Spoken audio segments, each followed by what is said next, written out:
Itu nanti komen satu dua tiga. Baik, Assalamualaikum warahmatullahi wabarakatuh. Alhamdulillah kita dipertemukan kembali dalam keadaan sehat dan bisa berjumpa kembali di bulan Ramadan yang penuh berkah ini. Mari kita pertama-tama panjatkan kehadirat Allah Subhanahu wa taala yang telah memberikan kita keberkahan hingga kita bisa sehat hingga sekarang dan diberikan nikmat untuk sempat. Dan yang kedua, sholawat serta salam tidak lupa kita haturkan kepada junjungan kita Nabi besar Sallallahu Alaihi Wasallam, Nabi Muhammad Sallallahu Alaihi Wasallam.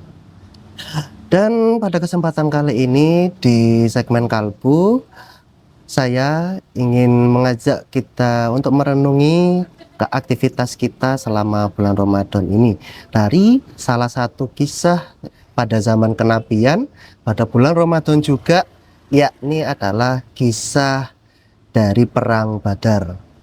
Kenapa peristiwa ini cukup ikonik pada masa-masa kenabian itu?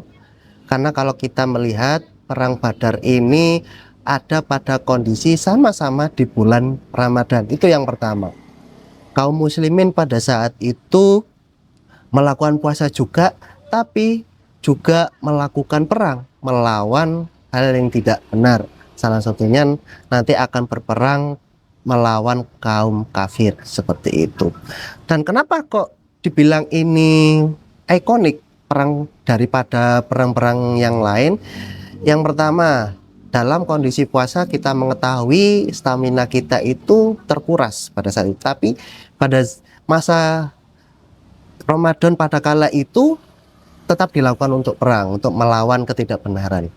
Bisa dibayangkan pada saat itu para sahabat kaum muslimin berada posisi yang tidak menguntungkan secara logika. Mulai dari pasukannya lebih sedikit, ya kurang lebih 313 dari kaum muslimin, dan lawannya sendiri itu sekitar 1000 ya dari kaum kafir.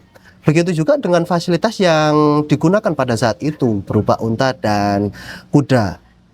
Pada saat itu kaum muslimin juga mengalami keterbatasan sedikit dari fasilitas itu sehingga harapannya bisa bergantian pada saat berperang. Ya, memang kalau secara logika kita kalah ya pada saat itu.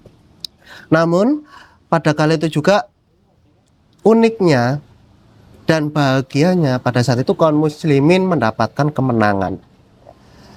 Karena pada saat itu Rasulullah juga berdoa agar dimenangkan kaum muslimin ini terhadap kaum kafir, yang mana dibantu oleh bala bantuan dari langit, dari para malaikat juga ikut membantu dalam peperangan itu. Dan apa yang mungkin bisa kita ambil dari peristiwa itu sebenarnya? Mari kita berkaca. Dengan melihat fenomena yang ada sekarang, kita sama-sama pada posisi berpuasa. Alangkah baiknya kita tetap bersemangat untuk saling beribadah, gitu ya, saling mengingatkan dalam hal kebenaran, tidak lemas ya. Karena kita puasa tidak apa ya, tetap semangat pada saat itu juga. Dan yang kedua, kita mengharapkan kemenangan dari Allah. Kita tetap melakukan usaha ya. Apapun usahanya untuk meraih kesuksesan, kita berusaha berikhtiar, namun tetap hasil akhir kita tujuan kepada Allah Subhanahu wa taala agar kita bisa mendapatkan kebahagiaan pada saat itu. Terus yang ketiga, kita sehendaknya tidak bermalas-malasan, mengingat kita ada keterbatasan nih, tidak makan dan tidak minum, atau bahkan paling beratnya adalah menahan hawa nafsu. Nah, ini setidaknya kita harus tidak bermalas-malasan ya, tetap bersemangat untuk tetap menjalankan ibadah ini hingga kita menunggu hari kemenangan kita nanti di hari raya Idul Fitri nanti. Semoga kita tetap dipertemukan hingga akhir nanti di bulan Ramadan yang penuh berkah ini.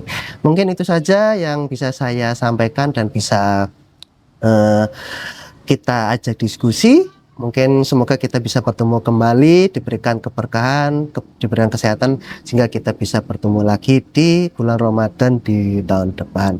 Alhamdulillah, dan saya akhiri dulu. Wassalamualaikum warahmatullahi wabarakatuh. Audio Jungle.